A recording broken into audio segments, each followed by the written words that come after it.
Dios y Padre, te damos gracias en esta preciosa noche por esta gran oportunidad que tú nos brindas, Dios, un día más, una noche más, de estar en tu casa de oración. Gracias por los hermanos que pudieron venir a tu casa, Dios, en el día de hoy, los que están conectados. Bendice a cada uno de ellos.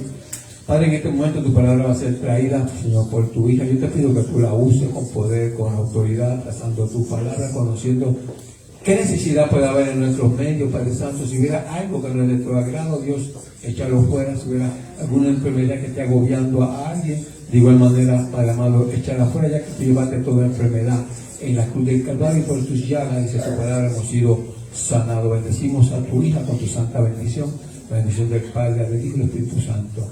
Amén. Amén. Dios les bendiga, hermano. Amén. Dios les bendiga más. Amén. Le doy primeramente gracias a Dios, ¿verdad?, por la oportunidad, y también la confianza de la hermana Beli por darme la oportunidad de poder predicar la bendita palabra del Señor. Y vamos a buscar en Primera de Samuel,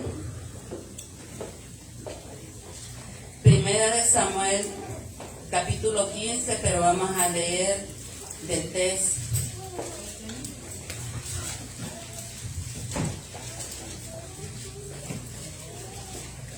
Primera de Samuel 15, versículo 3. Amén. Cuando lo tengan con un amén. La palabra del Señor se lee honrando al Padre, al Hijo y al Espíritu Santo. Amén. Dice: ve pues y hiere a Amalek, y destruye todo lo que tiene, y no te apiades de él. Mata a hombres, mujeres, niños, y aún a los de pecho, vacas, ovejas, camellos y asnos. Y Saúl convocó al pueblo y le pasó revista. Ahí lo vamos a dejar y se pueden sentar. Después voy a leer algo más. Ustedes, hermanos, si leen las palabras, ya han escuchado, ¿verdad?, la historia del profeta Samuel, ¿verdad? Sabemos cómo pues la mamá lo presentó, ¿verdad?, para el Señor. Y sabemos, ¿me entienden?, que era un gran profeta del Señor, pero también, como a todos, ¿verdad? Dice, si ustedes han leído la historia de Primera de Samuel y en adelante, dice, ¿verdad?, que el profeta se volvió viejo, o sea, como todo, ¿verdad?, se volvió viejo. Entonces vinieron los ancianos, ¿verdad?, los sacerdotes y todo, y empezaron, ¿verdad?, el pueblo empezó a pedir rey, porque hubo un tiempo en Israel que no había rey, ¿verdad?, solo habían personas, ¿me entienden?, que dirigían. Entonces vinieron, ¿verdad?, y Samuel era uno de esos, ¿me entienden?, era uno de esos que dirigía el pueblo. Pero como él llegó a viejo, entonces vino y dice que la palabra de que los hijos, él tenía 2 hijos, y vinieron los hijos, pero no andaban en los caminos de como su padre, no andaban rectos, ¿me entienden? Y así también podemos ver la historia de Elí también, que no andaban rectos delante del Señor. Entonces ellos, ¿me entienden?, ellos no andaban rectos. Entonces dice la palabra, ¿verdad?, de que pues los ancianos y empezaron a pedir rey, y que pedían rey. Entonces viene, ¿verdad?, el profeta y se puso triste. ¿Por qué? Porque estaban pidiendo al rey, porque no habían, pero ellos tenían al rey que era Dios, que era Jehová de los ejércitos, ¿me entienden? Entonces viene, ¿verdad?, el Señor y le habla al profeta y le dice: mira, no te están desechando, es a mí. Entonces, pero viene, ¿verdad?, y le dice: le voy a dar rey, pero le voy a dar un rey y va a oprimir. Entonces yo oprimirá a tus hijos, y ¿me entiende?, que los iba a tener prácticamente en servidumbre.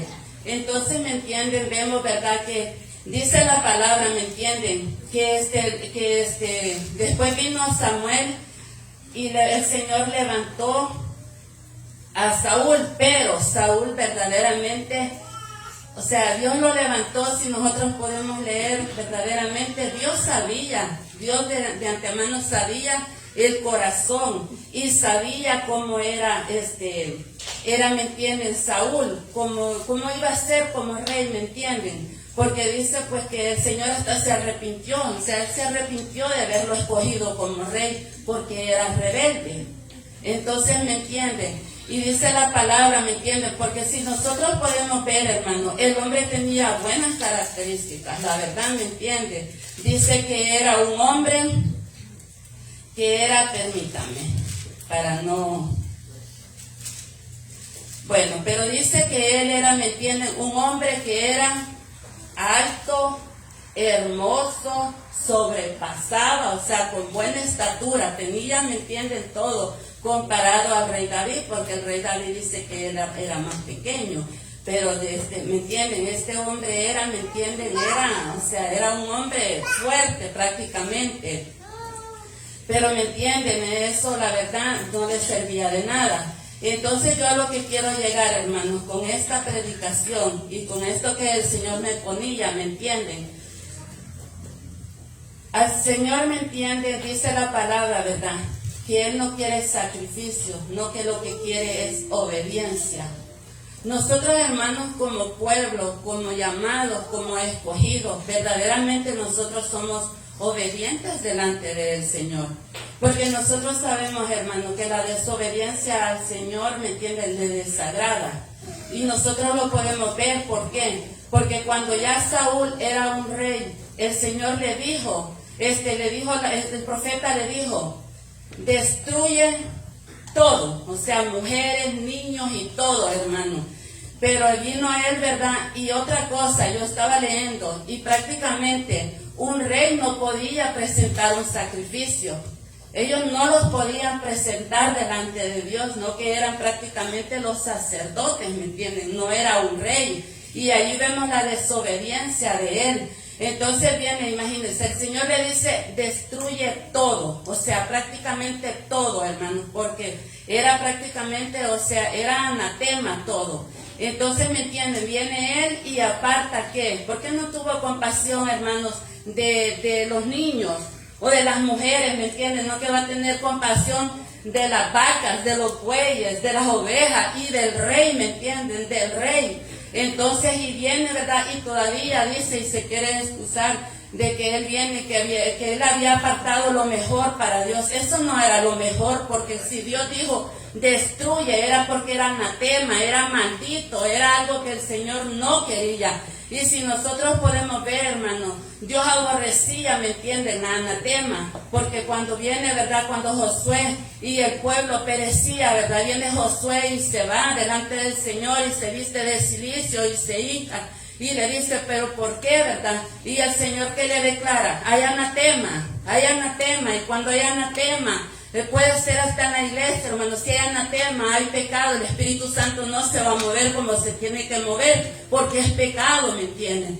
Entonces allí, ese hombre acá entendía que la anatema estaba prácticamente en medio del templo, hermano, en medio de aquellas, porque en ese tiempo levantaban, ¿me entienden?, como nosotros que levantamos a veces una carpeta, ¿me entienden? Ellos levantaban tiendas. Entonces el Señor le declara, la anatema ahí está. Y se había robado el hombre, ¿me entienden? Dice la palabra que se había robado mantos babilónicos, se había robado unos ligotes, había robado oro, o sea, ¿me entienden? Y lo tenía en medio, enterrado, hermano. Y muchas veces así puede estar, entre la desobediencia de nosotros, puede estar el pecado en medio de la iglesia, en medio del pueblo, en medio de nosotros, hermanos.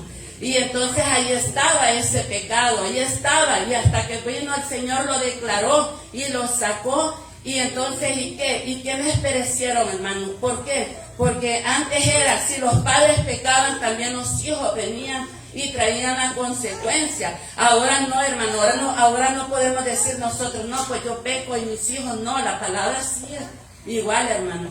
La palabra es igual, la desobediencia al Señor no le gusta. Y si nosotros podemos ver también, hermano, de personas que también, ¿me entiendes?, fueron desobedientes. No podemos decir solo Saúl fue desobediente. No, nosotros sabemos desde el principio de Adán y Eva, por la desobediencia de ellos, cuando el Señor les dijo, no coman de este fruto, y ellos lo hicieron. Ahí entró, ¿me entienden?, el pecado y entró la muerte. ¿Por qué? Por medio de la desobediencia. Porque el pecado, hermano, el pecado es muerte, es separación de Dios con el hombre, ¿me entienden? Usted no puede venir a pecar y cree que el Señor va a estar siempre con usted. Eso es una mentira. Eso es algo que el enemigo pone en la cabeza de alguien que puede venir a la iglesia, puede sentarse, puede levantar las manos y puede decir aleluya, amén, y puede estar más perdido que a saber qué, hermano. Entonces al Señor no lo engañamos. Podemos engañarnos nosotros mismos. ¿Por qué? Porque el enemigo ha puesto eso en la cabeza y a veces decimos, no, yo con ir a la iglesia yo estoy bien. Mire, hermano, desde que se le hace el llamado y usted no pasa enfrente, desde ahí es una desobediencia, es un rechazo a Dios, es un rechazo al Espíritu Santo, es un rechazo a Jesús, a quien que derramó esa sangre preciosa en esa cruz del Calvario. Y si nosotros podemos ver también otro pecado, hermano, otra idolatría, es que era la mujer de Jacob, que vino, ¿verdad? Y el papá tenía idolatría y a ella no le bastó, ¿verdad? Vinieron y el hombre, todo lo que tocaba, dice, todo lo que tocaba se prosperaba, hasta las vacas y todo era próspero en las manos de este. Pero viene la mujer, ¿verdad? Es como había crecido en la idolatría, no le bastó salir solo a ella y también traía unas cosas de idolatría. ¿Y qué hizo ella? También se sentó en eso, hermano. Otra desobediencia, otro pecado, otra anatema, otra mentira. ¿Por qué? Porque no la quisieron molestar, porque ella dijo, ¿verdad?, de que ella andaba en sus días de cuando uno de mujer tiene sus días, entonces por eso no la quisieron molestar. Y ahí estaba otra desobediencia, otro pecado, prácticamente otra idolatría oculta ahí, hermano. Y si nosotros podemos ver también, hermano, hombres de la Biblia, Moisés, hermanos, y eso que era el hombre más manso, si ustedes pueden leer, el hombre más manso, dice la palabra, ¿me entienden? Que ni Dios quiera. Pero cuando el Señor le dijo que le hablara a la peña, ¿qué hizo? Le pegó, ¿verdad? Y fue que una desobediencia. Y al Señor le agradó esa desobediencia, al Señor no le agradó. ¿Por qué? Porque eso le bastó, después de haber aguantado, porque miren, pastor más grande que hubo en esos tiempos fue ese hombre, fue Moisés. Lidiar con un pueblo tan rebelde que se quejaba hasta por todos, hermano. Y ahí estaba ese hombre y era manso, dice. Pero en ese momento, hermano, allí él le pegó. Él no le habló, él le pegó y fue una desobediencia. ¿Y eso qué le costó, hermano? No entrar a la tierra prometida. ¿Y qué le hace pensar a usted y a mí que si nosotros somos unos desobedientes, unos rebeldes delante del Señor, usted cree que yo vamos a entrar a la boda del Cordero? Eso es una mentira. Eso es una mentira, hermano. Nosotros tenemos que afirmarlo delante de Dios. Y otro ejemplo, hermano. Si nosotros podemos ver también a la mujer de Lot, ¿verdad? A la mujer de Lot, ella estaba encantada en ese lugar. ¿Por qué? Porque era el lugar donde se divertían, donde había prácticamente dinero, donde había tal vez lujo, donde había todo, porque el esposo, vamos a hablar, era un hombre con dinero. Lot y Abraham no eran pobres, esos hombres eran con dinero. Entonces, ¿qué le dijeron los ángeles? La orden que le dio, no volteen a ver para atrás. ¿Y qué hizo la mujer? ¿Por qué, hermano? Porque ella volteó a ver para atrás. Y así nos pasa muchas veces a nosotros, hermano, que nosotros todavía volteamos a ver atrás, volteamos a ver el pecado, volteamos a ver lo que dejamos, volteamos ahí, estamos con un ojo para atrás y el otro para el frente. O sea, hermano, ¿le servimos al mundo o le servimos a Dios? Entonces así fue con esta mujer. Y claramente le dieron una orden, no volteen a ver para atrás. Y la desobediencia, ¿qué le costó?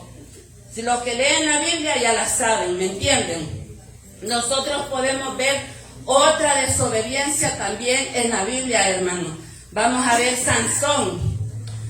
Sansón fue apartado desde el vientre de su madre. Sansón se le dijo qué es lo que iba a comer y qué es lo que no iba a comer.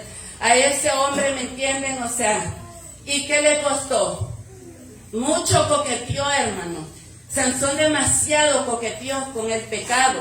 A él le gustaban solo las mujeres prácticamente locas, las mujeres fáciles, cuando le dijeron claramente, tú no te tienes que enredar con esas mujeres. Y a él le gustaba eso. Y tanto coqueteo, hermanos, tanto, ¿qué le costó? La desobediencia, que hasta le sacaron los ojos, ¿verdad? Y tuvo que morir por la desobediencia. Entonces, hermano, ¿usted cree que al Señor le agrada la desobediencia? ¿Le agrada la desobediencia? ¿O usted cree que porque dice la palabra aquí, miren, dice en el 22, Samuel dijo, se complace Jehová tanto en los holocaustos, víctimas, como en que se obedezca a la palabra de Jehová. Ciertamente el obedecer es mejor que los sacrificios, y el prestar atención que la grosura de los carneros, porque como pecado de adivinación es la rebelión. Solo dése cuenta, hermano, la rebeldía de uno, ¿con qué Dios la compara?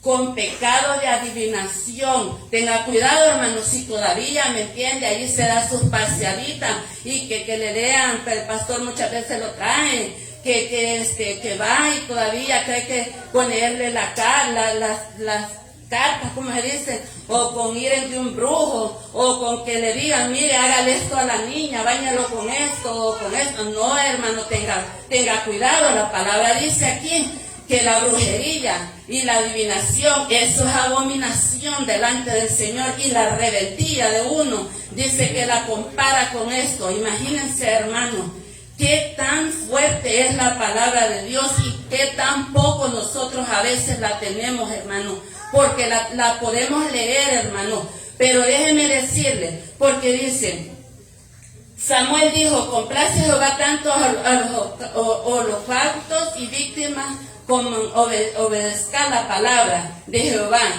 Ciertamente obedecer es mejor que sacrificio. A veces, hermanos, nosotros podemos venir y presentar un ayuno delante del Señor, pero si usted es un rebelde, ese ayuno es para nada.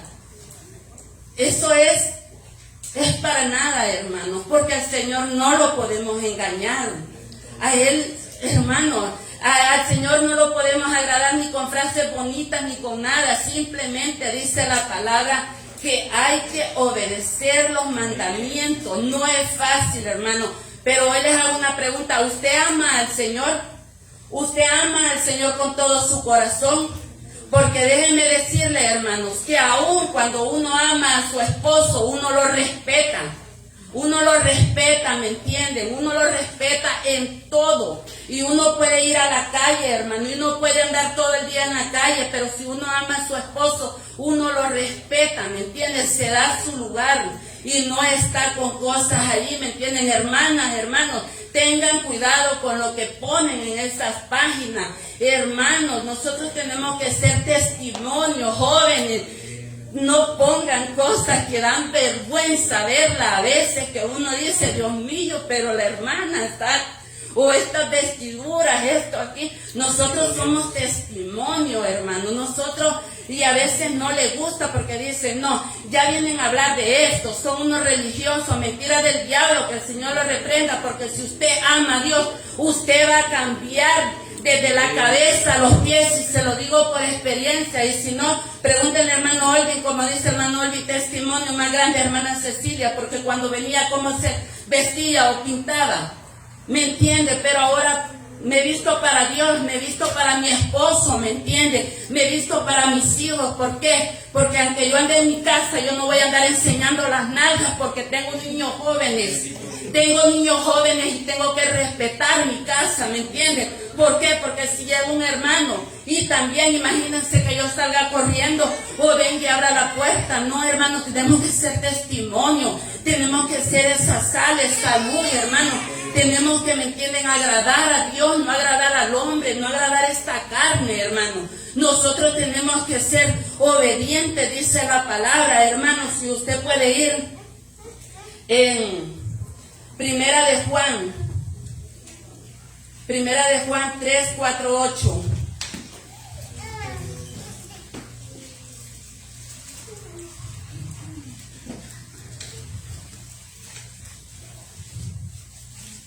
Dice, del 3 al 4. Y todo aquel que tiene esperanza, permítame, lo vamos a hacer más corto. Y todo aquel que permanece en él y no peca, todo aquel que peca no le ha visto ni le ha conocido. Hijitos, nadie nos engañe. El que hace justicia es justo como el justo, y el que practica el pecado es del diablo, porque el diablo peca desde el principio. Hermanos, nosotros, lavados con la sangre de Cristo, derramada en esa cruz del Calvario, nosotros, hermanos, si el Señor nos sacó del pecado, nosotros no tenemos que coquetear con el pecado. Nosotros tenemos que apartarlos para Cristo, porque si usted ama a Dios, usted va a hacer las cosas bien para Dios. No es fácil, hermano. Yo siempre he dicho, vienen debilidades, sí, vienen cansancios, sí, viene esto, pero déjeme decirle, hermano, que nosotros somos rebeldes muchas veces en todo. Somos rebeldes, hermanos, en nuestro trabajo, porque no nos gusta que los manden. No nos gusta que los mande otro igual que nosotros, ¿me entienden? O si le dieron un puesto al otro, es una envidia de eso, pero él tiene menos tiempo, ¿y por qué?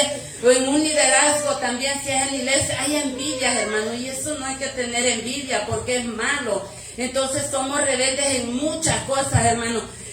Somos rebeldes, y a mí me ha pasado cuando el Espíritu Santo está allí y lo inquieta a uno para que uno se levante a orar y uno da una vuelta a la cama y da la otra. Somos rebeldes. ¿Por qué, hermano? Y luego, hermano, cuando queremos ver la gloria de Dios, ver ese derramamiento, ver, ¿me entienden?, abrirse los cielos. Pero realmente, hermanos, nosotros estamos buscando a Dios como tiene que ser, o solo lo buscamos en la necesidad, o solo lo buscamos en el problema, o solo lo buscamos en la enfermedad, en la escasez, en ahorita que migración anda alborotado y ahí los alborotamos, hermanos. No, hermanos, a Dios se le busca en las buenas, en las malas, en la enfermedad. Si hay comida, no hay comida, si está llorando, si está riéndose, si está brincando, si está con un dolor de estómago, lo que sea, hermano. Dios se merece toda la gloria y toda la honra, hermano. Y con esto lo dejo y que el Señor les bendiga.